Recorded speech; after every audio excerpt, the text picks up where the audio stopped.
Salut Internet, c'est Alex et bienvenue dans l'épisode 3 de 100K par mois. Je suis ravi de vous retrouver ici pour ce nouvel épisode.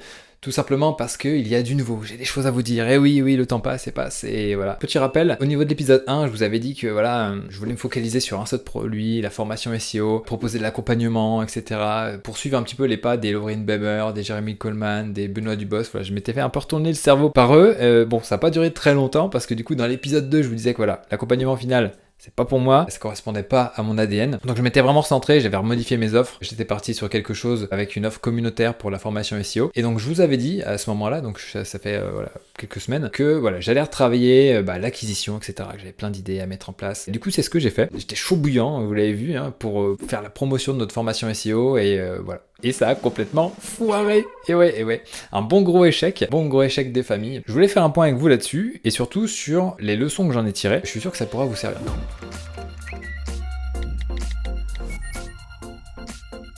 Donc voilà, le plan c'était quoi? Bien, c'était tout simplement d'organiser un défi. En anglais, voilà, il parle de challenge, etc. Donc on voit passer ça à pas mal d'endroits. Il y a Marion Cunego aussi qui en fait des challenges régulièrement, voilà, avec des chiffres assez impressionnants. Je me suis dit, voilà, c'est peut-être le truc qu'il faut faire pour attirer l'attention et faire en sorte de, après voilà, pitcher l'offre et faire en sorte d'avoir des clients. Donc je me dis, vas-y, on fonce à fond là-dessus. On va faire un défi pour aider les gens à trouver les mots-clés pour leur site web. C'est vraiment la première étape d'une stratégie SEO. On a monté tout un truc, j'ai fait un direct par jour pendant 5 jours, pendant une semaine, du lundi au vendredi, où j'ai coupé un petit peu le premier module de la formation SEO pour essayer de donner un maximum de valeur, essayer de faire en sorte que les gens puissent commencer à faire leur premier pas en SEO, parce que la logique derrière tout ça, c'était quoi? C'était de se dire, ok, si je les aide à obtenir leur liste de mots-clés, à la fin du challenge, ils vont avoir leur liste, ok, et ils vont se dire, ok, mais c'est sympa, mais qu'est-ce que je fais maintenant avec cette liste de mots-clés? Le but, c'était de faire la transition vers la formation pour leur montrer ce qu'il fallait mettre en place, comment il fallait configurer son site, quel contenu il faut publier, comment il faut structurer ses pages, tout ce qu'il y a à faire en matière de SEO, donc les 3 piliers de référencement, etc.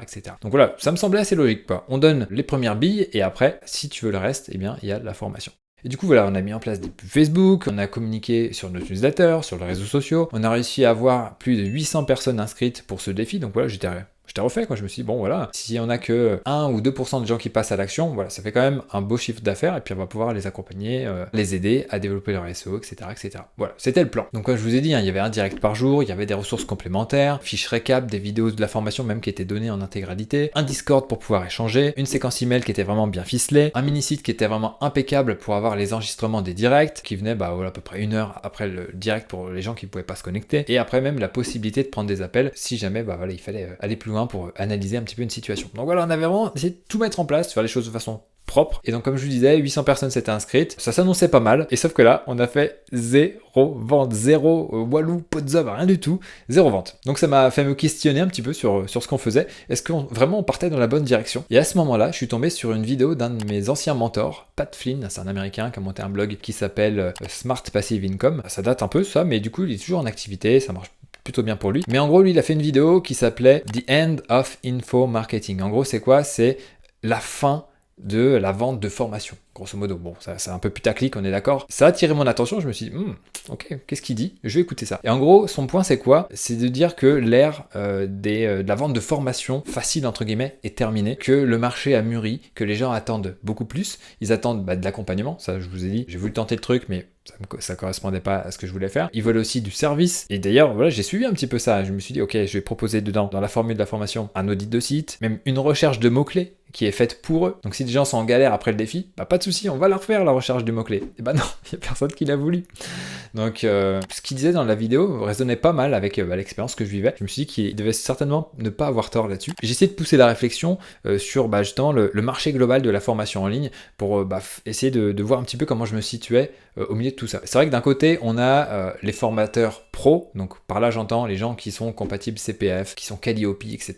Nous on n'est rien de tout ça. Je ne veux pas non plus m'emmerder avec tout cet administratif. Et c'est d'ailleurs la voie qu'a suivi WP Chef, l'organisme de formation que j'ai cofondé, mais dans lequel je ne suis plus opérationnel, qui propose de la formation WordPress et même de la formation freelance WordPress. Mais du coup voilà, ça me correspond pas, c'est pas moi. Et donc voilà, j'ai pas voulu de ça pour WP Marmite. En d'autres termes, je ne veux pas monter une boîte de formation non plus. D'un autre côté, on a les consultants sur les réseaux sociaux qui font parfois des promesses un petit peu extravagante, on va dire. Bien sûr, c'est tellement plus séduisant de suivre ce genre de promesses, et bon, peut-être que ça marche au final, mais voilà, c'est vrai que nous, on avait une promesse assez raisonnable de 100 visiteurs par jour au bout d'1 an, mais voilà, 100 visiteurs par jour, ça rend pas du rêve, on est d'accord là-dessus. Dans un an, c'est assez loin. En plus, il faut beaucoup travailler pour faire ça. Alors que voilà, il y en a d'autres qui promettent de gros résultats sans trop bosser. Donc bon, on se bat pas trop avec les mêmes armes. Donc après, c'est vrai qu'il y en a, pour certains, le but c'est de vendre. D'autres, c'est le fait d'avoir des résultats, de proposer le bon plan d'action. Est-ce qu'il faut survendre comme ça et après donner un bon plan d'action, j'en sais rien. Mais j'ai pas envie de jouer dans cette cour-là en fait. J'ai pas envie de me battre à essayer de faire des choses qui soient les putaclic extravagantes pour essayer d'avoir des clients. Et si ces clients-là ne passent pas à l'action, bah à quoi ça sert de faire tout ça en fait? Je me retrouve au milieu de tout ça. Et il y a aussi tous les contenus gratuits qui sont disponibles, qu'il n'y avait pas auparavant. TikTok a explosé, il y a des shorts aussi sur YouTube, il y a de plus en plus de vidéos YouTube, des gens qui n'ont pas de formation à vendre, qui font des contenus gratuits comme ça pour évangéliser un petit peu le public. Et puis globalement, le marché a mûri. Donc les gens ne veulent pas forcément que de la formation, et puis on est en France, donc le CPF a aussi une grosse importance, on ne le propose pas, donc voilà. Il y avait plein de signaux en fait qui me montraient que, bon, fallait peut-être arrêter de pousser dans cette direction-là. À mon sens, le défi, voilà, c'était un super tremplin pour essayer de convertir des prospects en clients. Voilà, ça n'a pas fonctionné, ok, bah j'en prends acte, et puis bah, je vais pas m'apitoyer sur mon sort, je vais pas me mettre à pleurer, me mettre en PLS par terre, et à dire oh pourquoi il veut pas acheter la formation. Non, mais c'est comme ça. J'en veux surtout pas aux gens qui ont participé au défi et qui n'ont pas voulu aller plus loin. On offrait du contenu gratuit, donc ils ont eu raison de le prendre. Et à partir de ce moment-là, eh bien, il y a une question qui s'est posée à moi. Est-ce que j'insiste? Est-ce que je force? Est-ce que j'essaye de trouver autre chose pour essayer de vendre cette satanée formation? Ou alors, est-ce que je la mets de côté et je passe à autre chose, je tente autre chose, et quelque chose qui soit plus aligné avec ce qui m'excite le plus en fait, ce que j'aime faire. Et c'est là que j'ai décidé de suivre la leçon que j'ai pu retenir en suivant des indie hackers. Donc les indie hackers, c'est grosso modo des développeurs qui lancent des projets, principalement sur Product Hunt et sur différentes plateformes pour essayer de faire décoller leur projet. Et puis voilà, dès que ça marche pas, ils passent à un autre projet. Et puis en fonction des retours clients, utilisateurs, eh bien... voilà, ils lancent des trucs, ça vivote, bah ok, tant pis. Et puis des fois, ça explose, tout simplement parce qu'ils ont lancé plein de trucs. Le motto de Marc Lou, par exemple, c'est ship fast. Donc on envoie vite. Et donc voilà, je suis plus dans cette dynamique-là à présent. Donc je vais plus suivre au final cette philosophie-là. On lance, ça marche pas. Sinon, on passe à autre chose. Et jusqu'à temps qu'on arrive à trouver le bon filon, le bon product market fit, comme on dit. Il faut voir que notre formation SEO n'avait pas un bon product market fit. Il y a peut-être même un founder market fit. Je n'étais pas fait pour ce marché-là. Ça aussi, je le crois assez profondément. J'abandonne pas pour autant la vente de formation, même si ça va pas être ma priorité dans les semaines et les mois à venir. Mais en tout cas, les formations de 100 vidéos, les grosses formations où on traite un sujet de long en large et en travers, ça, stop. Je ferai plus des formations thématiques sur un aspect bien précis de WordPress ou de la création de site. On lance ça, peut-être 10, 15, 20, allez, peut-être même 30 vidéos, j'en sais rien, si on veut essayer de couvrir un petit sujet de façon correct, mais voilà, je pense que je n'irai pas plus loin en termes de formation. Mais en tout cas, cette quantité de vidéos là, c'est plutôt bien quand on veut dégrossir un projet. Et puis l'avantage, c'est qu'on peut vendre des packs derrière. Donc voilà, affaire à suivre de ce côté-là. Mais en tout cas, voilà, ce qui m'excite le plus, moi, c'est de faire du produit. J'étais pas mal excité avec le WP Turbo, même si voilà, là ça vivote. J'ai mis ça en pause tout simplement parce que je m'étais focalisé sur la formation SEO. Alors là, vous pourriez me dire, peut-être qu'il faudrait que tu relances WP Turbo, mais c'est pas quelque chose qui est grand public par rapport à la cible de WP Marmite. Donc on va essayer de faire quelque chose qui corresponde plus à l'audience de WP Marmite. Et comme les gens ne veulent pas forcément prendre du temps pour se former et passer à l'action, ce qu'ils veulent c'est gagner du temps, ok, on va leur vendre du temps alors. C'est pourquoi on a commencé à bosser sur un projet qui s'appelle WP Marmite Start, dont le but est de proposer des sites WordPress préconfigurés. Pour l'instant on a un modèle généraliste, mais après on va faire différents modèles qui vont s'appliquer à différentes niches, donc ça pourrait être, je sais pas, des sites restaurants, des sites de thérapeutes, des sites de gîtes, etc., etc. Il y a pas mal de niches à explorer. Là, on est à fond là-dessus, et en parallèle, on bosse sur un projet qui s'appelle aussi WP Marmite AI, donc AI, avec de l'intelligence artificielle, dont le but va être de générer des contenus directement dans WordPress grâce à l'intelligence artificielle. Donc là, pareil, faire gagner du temps dans la rédaction de contenu, éviter le syndrome de la page blanche. Alors ce qui est intéressant, c'est que les deux produits sont liés parce que le plugin va être packagé dans les modèles de site qu'on va proposer, donc ça nous donnera aussi de la visibilité par ce biais-là. Là, on en est vraiment au tout début, on en est vraiment au stade du prototype. Ça devrait, je pense, sortir officiellement pour la rentrée de septembre,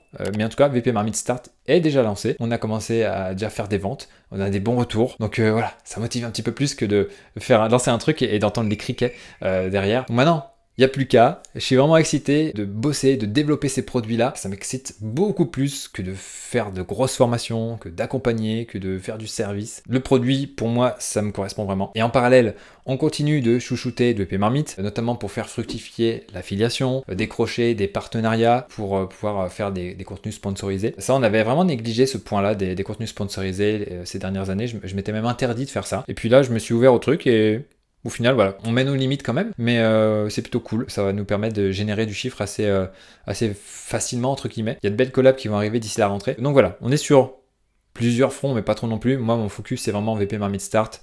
Dans une moindre mesure, VP Marmite AI, mais de toute façon, les deux projets vont plus ou moins ensemble. Mais voilà, en tout cas, la leçon que je souhaite vous partager avec cette vidéo, c'est un petit peu dans la lignée de ce que je vous disais au cours de l'épisode 2, c'est de vraiment essayer de trouver ce qui vous correspond vraiment, trouver le projet qui correspond à votre identité, le projet que vous allez pouvoir faire vraiment éclore parce que vous êtes passionné, parce que vous pouvez vous coucher à 1h, 2h du mat à travailler sur ce projet-là, c'est pas un souci. Trouvez ce qui correspond à votre ADN, votre identité et foncez. Dans mon cas, c'est le produit, et puis dans une moindre mesure l'affiliation, les partenariats, etc. Et non pas la formation pro, et non pas l'accompagnement, et non pas le service. Donc voilà, je pense que c'est mon petit côté geek, à mon avis, qui veut ça. Mais voilà, c'est comme ça, faut l'accepter. Et vous justement, quel est votre ADN? Pour quel type de projet est-ce que vous êtes fait? À quoi correspond votre identité, on va dire, d'entrepreneur? Ça m'intéresse, dites-moi tout en commentaire. En tout cas, d'ici là, abonnez-vous à la chaîne YouTube pour recevoir les prochaines vidéos. Et sur ce, pour vos projets, donnez tout, ne lâchez rien. Et comme disent les indie hackers, pivotez si jamais ça ne décolle pas. Ciao!